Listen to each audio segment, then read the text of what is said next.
here and online. I trust that you are there. Thank you, and greetings to you. It's my honor and privilege to introduce to you Dr. Ron Amundsen. Dr. Amundsen is professor in the Department of Environmental Science, Policy, and Management at UC Berkeley. He specializes in soil chemistry and has been deeply engaged in the science and policy of soil carbon management as a proposed means of removing carbon dioxide from the atmosphere. And we know that that's needed to mitigate the challenges to the earth as we face the existential crisis of the climate change. Dr. Amundsen is to me someone who personifies the harmony of science and knowledge with a life of faith. He's an active member at St. John's Presbyterian Church. See him there every Sunday faithfully. And it just models to me who we should be and how we live and act in the world, especially at this critical time. So it's my honor and privilege to introduce Dr. Amundsen. Ron, thank you.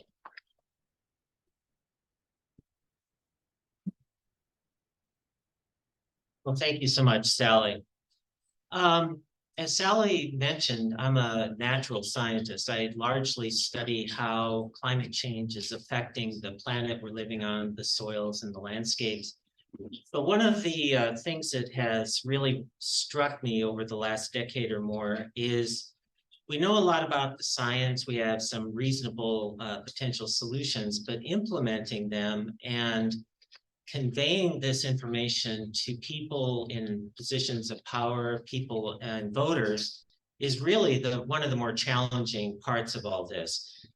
And so that has led me into studying more about the underlying, what scientists call cultural cognition, basically the interface between the communities we live in, the communities we interact with, and as well as the way our brain works, and how that helps us or allows us to process information and make decisions about what we believe and don't believe about the world and the kinds of choices we make.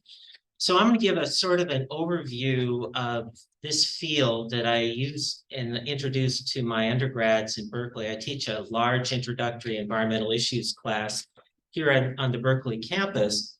And this has been one of the more interesting components I've added over the last decade, and students in particular seem to be very interested in this process as well.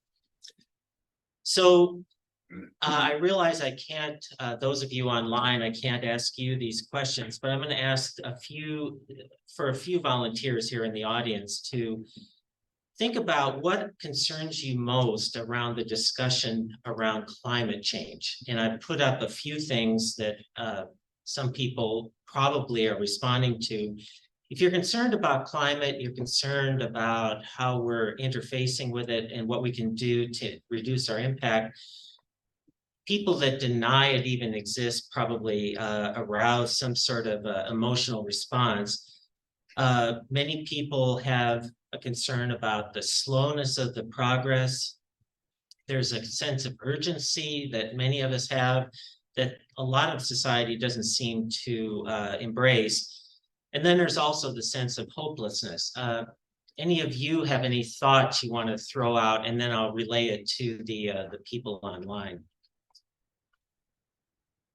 Yes. Yeah, I think what concerns me is just the general apathy. It's not even that people are deniers. It's just like, oh yeah, the apathy around it. So one of the participants here noted the general apathy, perception of apathy in society. Yes. I had a conversation with a friend of mine who used to go to this church, and now is you know, he's one of the deniers, and it's sort of So my challenge is, you know, how do I have a conversation with somebody that sort of like stuck their head in the sand? So one of the members here in the audience commented on his an acquaintance that has become a climate denier, and his concern was how to have a conversation with somebody that has such a very different perception of the importance of climate change. Sure. Yes. It ties into flywheel of capitalism, especially in the petroleum industry. Yeah. They're also claiming to, Okay, well, if you don't want to do it, that's okay too. kind of reworking their business to be greenwashing, if you will. So Yeah.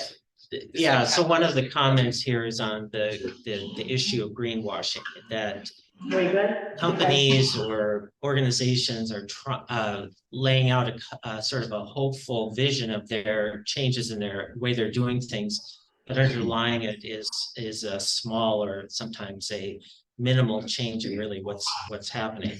So you're not, this audience isn't alone. The Pew Foundation did a poll recently in the last few months where they interviewed both people concerned with climate and people that actually don't think it's that big of an issue. And I'm going to give results from both of these exercises. But among people that are concerned about climate, anger is one of the big emotional responses. Anxiousness about the future is high on the list for many people. 77% of those concerned about climate were anxious. And there's sometimes a lack of confidence that we can accomplish things in the time needed. So I'm going to begin this is my personal perspective, but I think policy people that really look at the climate situation holistically would basically say this is not something that's going to be solved instantaneously. This is an enormous societal challenge. And in the policy world, dealing with all the dimensions of human impact on the climate system is called a super wicked policy problem.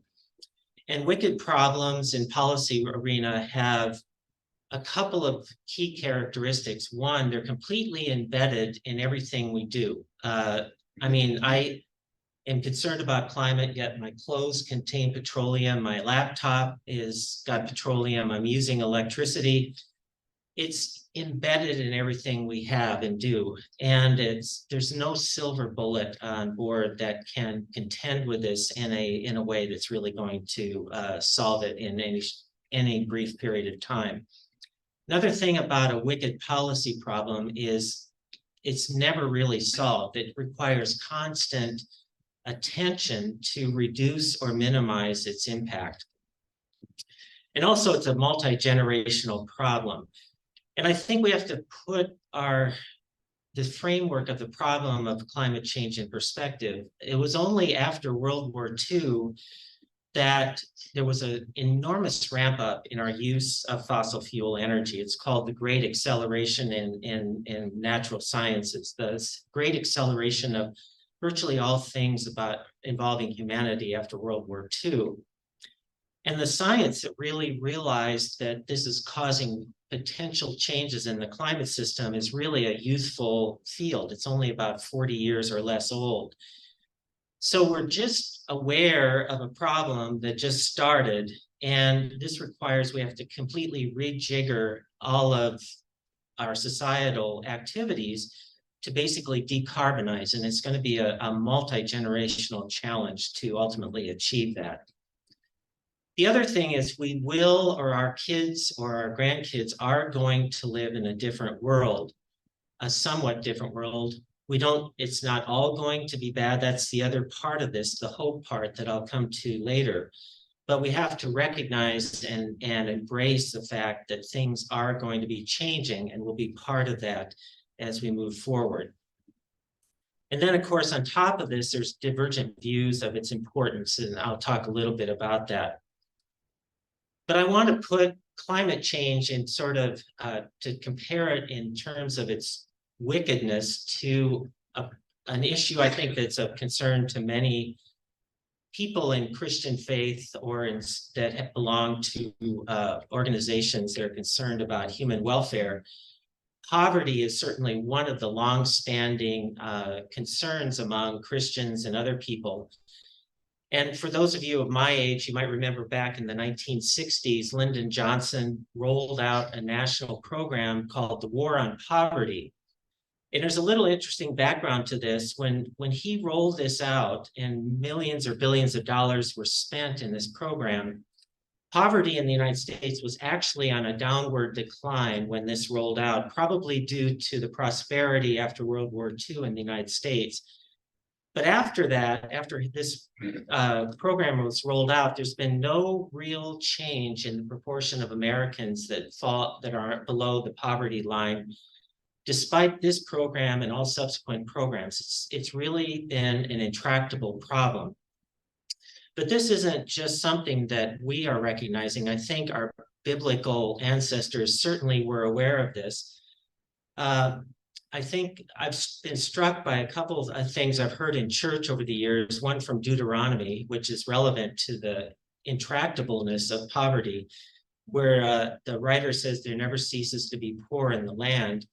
And then in Matthew, Jesus says, the poor you will always have with you. So I think the biblical writers and people from our spiritual past certainly recognize that this is a problem that isn't going away and will always be with us and is also multi-generational. So one of the things that, initially brought me into thinking about how our value system impacts how we see the world is the people you encounter or see on TV, the deniers of climate change, that really work up really elaborate arguments to downplay it, dismiss facts that are really well known. And it's really to understand this, I think it's important to step back and maybe look at this as maybe their rational response to this challenge that they are facing, the idea that we have to contend with an issue, but it's coming from their worldview. And I want to talk a little bit about our different worldviews and where they come from. In this emerging field on what cultural cognition, how culture and our brains work together to dictate our values and how we perceive the world around us, scientists think that about half of our belief system or the way we approach things is genetic, and the other half is probably impacted by the communities we're part of. The people we want to associate with or intermingle with also shape how we're going to filter information and approach problems. So basically, there's a emerging theory that all of us we fall along two axes of sort of personal beliefs. One group at sort of one end are egalitarian. We think that society should be equal, or strive for equality, or strive for everybody sharing in on decision making. Then there are people at the other end of the spectrum that are hierarchical. Basically, they believe in chains of command, lines of authority. They believe in a clear structure to society. Then there are people on the other axis that believe in individualism, personal freedom. On the other side are people that believe in community-based approaches to things.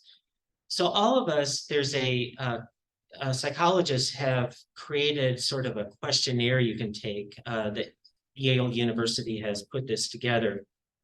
You can take the questionnaire, and where you fall out on this places you on this axis.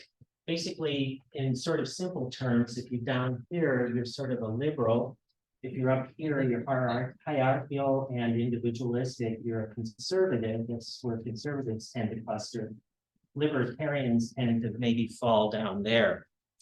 But this really dictates not only our sort of political beliefs, but it really dictates how people are going to respond to a variety of environmental issues as well.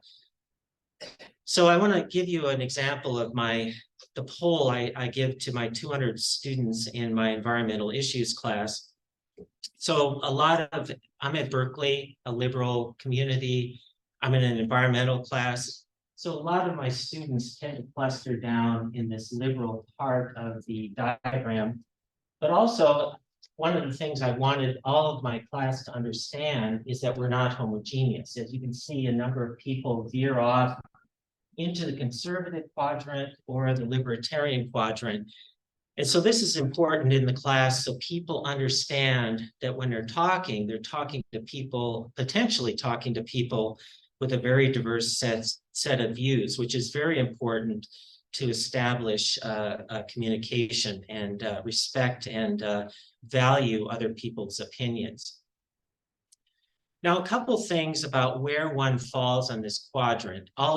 Not everybody is on the extreme ends. There's also people that many people probably fall somewhere in the middle, one side or the other, based on differences of opinion. But it's really important, especially in dealing with proposing solutions to climate change, to recognize that conservatives, people that identify as conservative based on their value system, tend to be fearful in general. And they're fearful particularly of change. They like the status quo. They like the comfort of the world that they grew up in. And this is a completely rational response to their inherent makeup and the values that they've acquired from their community. It's also very important to recognize they're very fearful or afraid of losing control of their situation, and they place individual freedom in an enormous high regard. And so as we talk about thinking about solutions to environmental problems, it's very, very important to recognize that half the country places some degree of importance on individual freedom, and solutions that are based on top-down, government-driven implementation of programs and a reduction in the people's choice is going to meet with resistance right at the starting gate. So these are very important to consider when considering changes. On the other hand, liberals tend to be welcoming of change. They tend to welcome group intervention, and they tend to favor government controls or sort of strong approaches to group-based approaches to solving problems. So I just want to point out that conservatives are not people that might identify as conservative may have, of course, a fairly high percentage of people that qualify as climate deniers. But as many people have pointed out, why people wind up being deniers is not the fear, not the ultimate recognition of the problem, but the fear of what kind of solutions are going to be proposed, because they're going to interfere, or there's a perceived perception that they're going to interfere with their freedom, and they're going to cause enormous change to their lives. And so this is very important to think about when coming up with solutions. Now, I also want to point out that people down in the other quadrant are perfect, and we're all perfectly capable. And I would encourage you to think deeply about times you have personally rejected fact because it was inconvenient, didn't fit in with some views that you had, and you just sort of put off the whole process of really deeply questioning your viewpoints at some point. So it falls in all spectrums. So climate change, of course, tends to draw out opposition from people that are conservative, that are resistant to change. But there's also NIMBYism, anti-vax opposition, and other things that we all can, in all groups, are certainly, there's great examples of all sorts of people on different sides of the political spectrum denying facts or conveniently not listening to them because it challenged some of their perceptions and belief system. What's NIMBYism? Oh, NIMBYism is not in my backyard. So we're right here in Berkeley in the hotbed of not in my backyard, with housing development on People's Park, housing for students in Berkeley. There's all sorts of responses to that. So housing in California and not in my backyard for these housing projects is one of these issues that we're really facing here.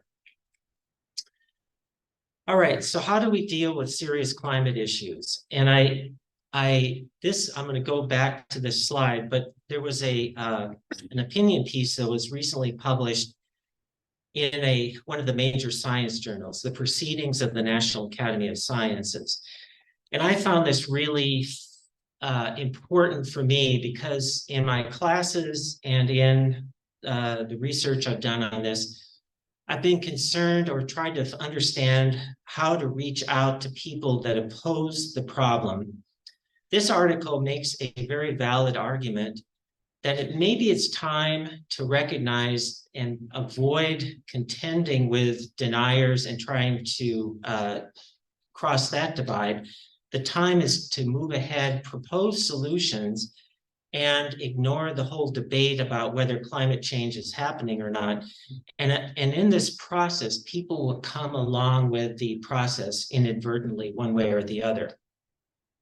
So the article points out that if we keep focusing on deniers of fact and try to reframe the argument to try to convince them, it's inherently fraught with blowback from the people that maybe we're trying to reach. So for example, would you like to be called a denier of something? Well, probably none of us would.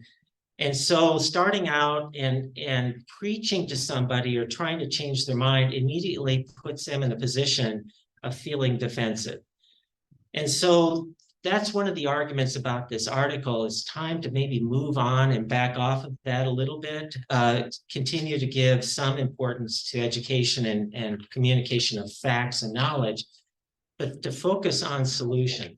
And the other thing about focusing on solutions is to many resistors or people that the Pew Foundation interviewed that don't believe climate change is important say that the activists that they hear over dramatize the situation. They call it a crisis, and that really is a word that sets people off that really have a hard time believing this is important.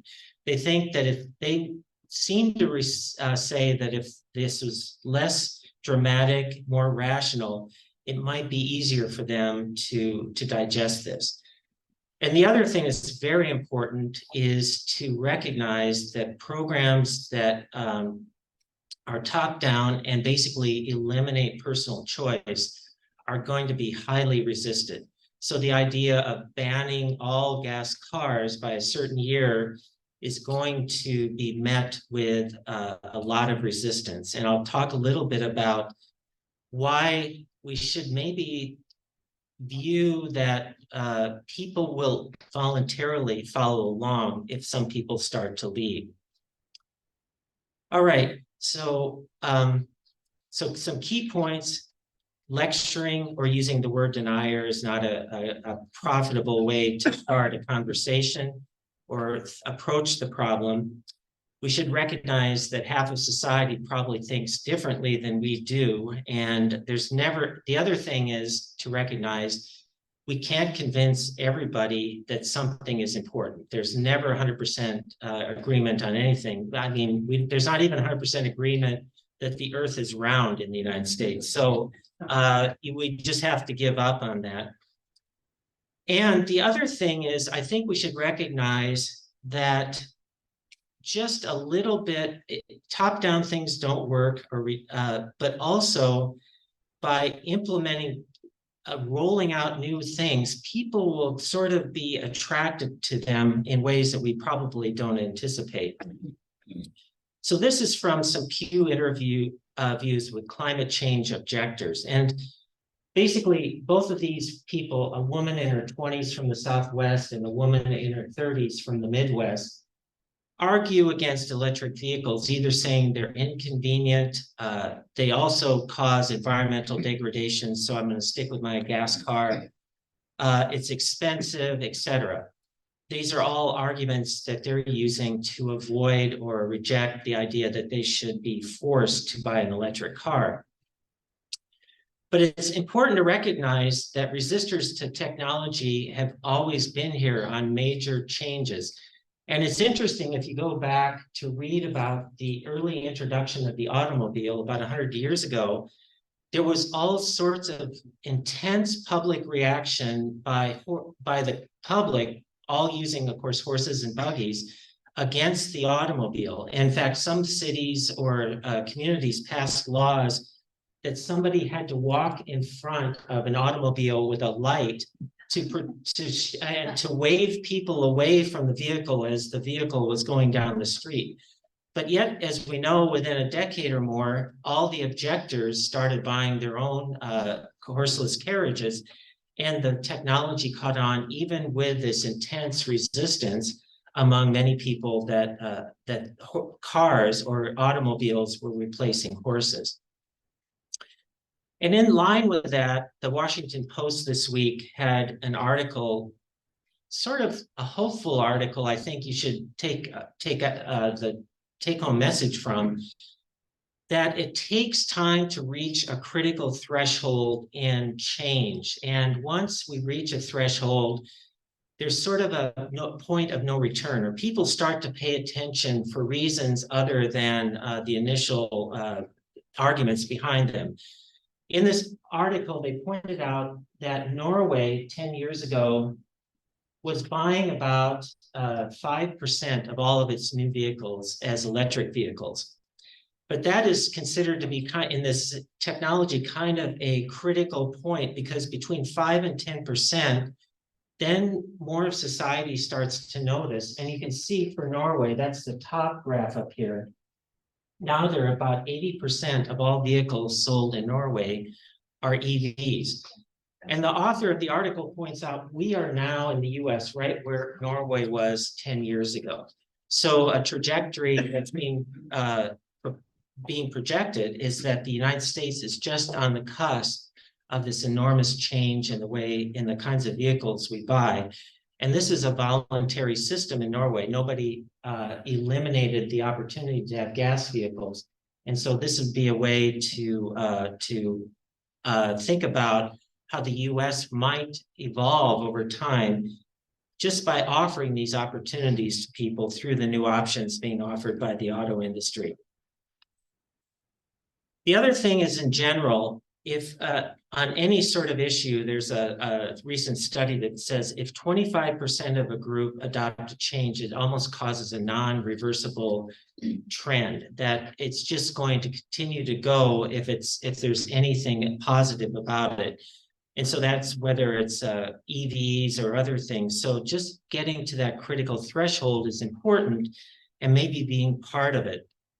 And then I was just trying to think of something humorous here, but if you're buying an EV car and you're using this as an opportunity to sort of show the surrounding community that this is a great thing to have, I would also say, don't put something like "I love AOC" on the bumper sticker on it, because you'll sort of just simply turn off the 50% of people that might be attracted to this, that just see it as an interesting opportunity to save money, have fun, and have something kind of fun in their garage as opposed to their gas car.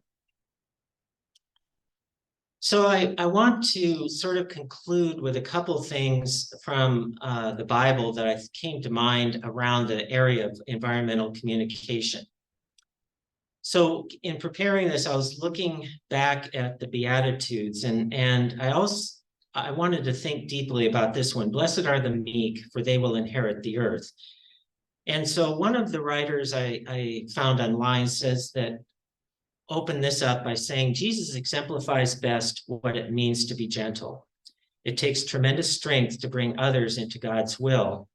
But when that strength is coupled with a selfless non-assertiveness, it produces a gentle person who can patiently endure much to bring about God's purposes for his people. And then most importantly, probably, is Jesus' quote to the crowd about the woman who is about to be stoned. Let the one among you who has never sinned throw the first stone at her. So last Sunday, I want to end with something about hope. So in my own church last Sunday, my pastor, Reverend Max Lynn, made this comment. He said, critical discourse without hope is cynicism. And that really, really struck me, because I've sort of thought about this being in a university where critical discourse is certainly very common, sometimes without hope involved with it. And so it becomes really kind of a cynical activity sometimes. But then on the other hand, we don't want to do magical thinking. Hope without critical discourse is naive. And so I think we have to keep in mind that hope has to be balanced by the realities of the world we're in, and the realities of the world have to be balanced by some hope that some of these things we know will take effect if we let them blossom. So there's a emerging community in the psychology world of psychologists and therapists dealing with people with environmental anxiety. And it's an evolving field, but one of the couple things that come out of this, and it relates to simply the magnitude of the problem. You just can't solve this by yourself. And people have become really disabilitated from the weight of thinking about the climate, the future of the planet, and our impact on it, to the point that they're incapacitated. And reducing our personal guilt, maybe not absolving ourselves, but reducing it, is an important way to be active and to maintain the enthusiasm to be active and participate. Also, just recognize it's going to take time. We can't shut down fossil fuel immediately. It's not just simply not going to happen. So we have to reduce the anxiousness a little bit. But balanced with this is the thing that I don't think gets really recognized enough, that things are really happening now. Just think about California, and on some days in the summer, and we're getting maybe over 50% of our electricity from wind, solar, and hydro. So it's 50% of our electricity on it some days is from non-carbon based sources. And California, here we're leading the nation probably in the development and use of electric cars. Our houses are getting more efficient. Certainly we have a long way to go. And also just on sort of back to poverty, global poverty has been going down, down, down for the last few decades. So there's a lot of positive things that are happening in the world, along with these serious challenges that lie ahead. And also, we just have to embrace that the world is going to change. I mean, that's simply going to happen, but not all of it will always be bad. And so we have to embrace both the good and the challenging part of that. So I'm just going to end with I was reading some of an article about people that have gone through years of emotional strain through thinking about the climate problem and contending with it. And this is from a young guy in the state of Washington that had almost become, well, incapacitated. His friends led him to a therapist, and he's been in therapy for a while. And he's kind of come to this sort of intermediate stage of knowing he's part of the problem, but that he's also reliant on the rest of us to also be part of the solution as well. He said, "Don't get me wrong, the general state of our very existence is being threatened by a warming planet.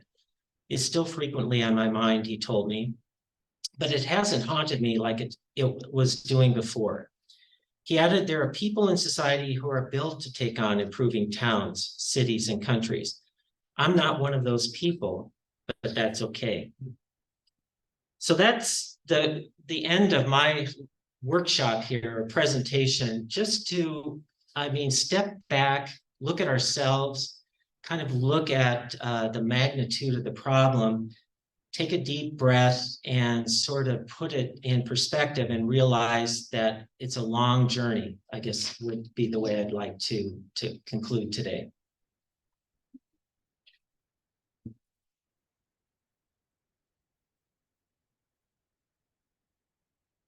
Are you going to take some questions? Yeah, I'll take questions. Yes. Yes. Yeah, thank you. First of all, thank you. This was really helpful and addressed many of the things that I have had on my heart recently.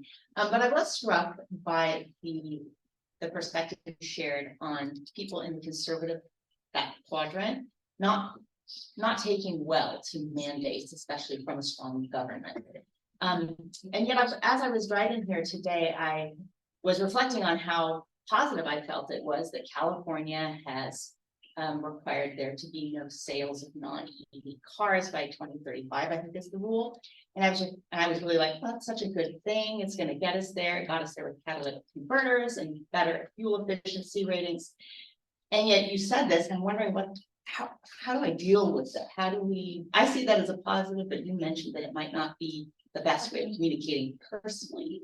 Okay, And so the question or the comment is, California has mandated that we discontinue gas vehicles by the mid-30s.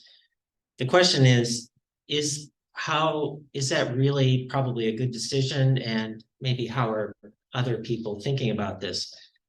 So a couple of years ago, I live nearby. I'm still have my own septic system, so I had to have a plumber come out with his truck. And he was a wonderful guy, and he took notice of my motorcycle. We started chatting. And then he asked me what I do, and I told him I'm a professor at Cal, and he said, what do you teach? Environmental science. And then he got a big smile on his face, and he said, you don't believe in that climate change stuff, do you? So we proceeded then for the next 3 hours to just chat. And it was important for me to hear from him. He's a small business guy. He has his own business. And he has trucks that are 20 years old, and he's under tremendous regulatory pressure from the state to get rid of these and buy new ones. And the question is, this is a small part of the problem, and it's impacting people that don't necessarily have the resources. Could the state have a more flexible approach to this? And then in turn, that would inspire maybe more goodwill on the part of people that are under these stresses to embrace sort of the other trends that the state is promoting in terms of electrification and so forth. Because I don't know, well, certainly I don't think trucks are being phased out right away. I don't know about that regulation, but there's a lot of people like him that are not only are skeptical of the climate change problem, but are really chafing at the regulations that they have to deal with and the cost that it represents to their business. Yes, Sally? I appreciate moderating our passion with compassion and patience, but I am having trouble personally with the urgency issue.